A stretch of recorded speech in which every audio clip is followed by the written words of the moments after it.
രാജ്യത്തെ ഏറ്റവും സമ്പന്നനായ മുഖ്യമന്ത്രി ചന്ദ്രബാബു നായിഡു ആണെന്ന് റിപ്പോർട്ടുകൾ. 931 കോടി രൂപയാണ് ചന്ദ്രബാബു നായിഡുവിന്റെ ആസ്തി. അസോസിയേഷൻ ഓഫ് ഡെമോക്രാറ്റിക് റീഫോംസ് ആണ് കണക്കുകൾ പുറത്തുവിട്ടിരിക്കുന്നത്. സംസ്ഥാന മുഖ്യമന്ത്രിമാരുടെ ശരാശരി ആസ്തി 52.59 കോടി രൂപയാണ്. ശരാശരിയേക്കാൾ ആന്ധ്ര മുഖ്യമന്ത്രി ചന്ദ്രബാബു നായിഡുവിന്റെ ആസ്തി വളരെ കൂടുതലാണ്.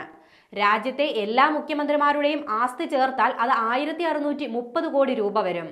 332 കോടിയിലധികം ആസ്തിയുള്ള അരുണാചൽ പ്രദേശിലെ പേമ ഖണ്ഡു ഏറ്റവും സമ്പന്നനായ രണ്ടാമത്തെ മുഖ്യമന്ത്രിയും കർണാടകയിലെ സിദ്ധരാമയ്യ മൂന്നാമതുമാണ്. 51 കോടിയിലധികമാണ് സിദ്ധരാമയ്യയുടെ ആസ്തി. 3 മുഖ്യമന്ത്രിമാർക്ക് 50 കോടിയോ അതിൽ കൂടുതലോ ആസ്തിയുണ്ട്.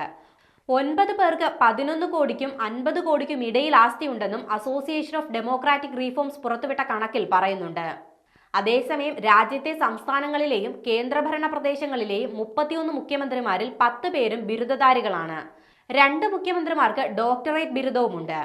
6 മുഖ്യമന്ത്രിമാർ 71നും 80നും ഇടയിൽ പ്രായമുള്ളവരാണെന്നും 12 പേർ 51നും 60നും ഇടയിൽ പ്രായമുള്ളവരാണെന്നും റിപ്പോർട്ടിൽ പറയുന്നുണ്ട്.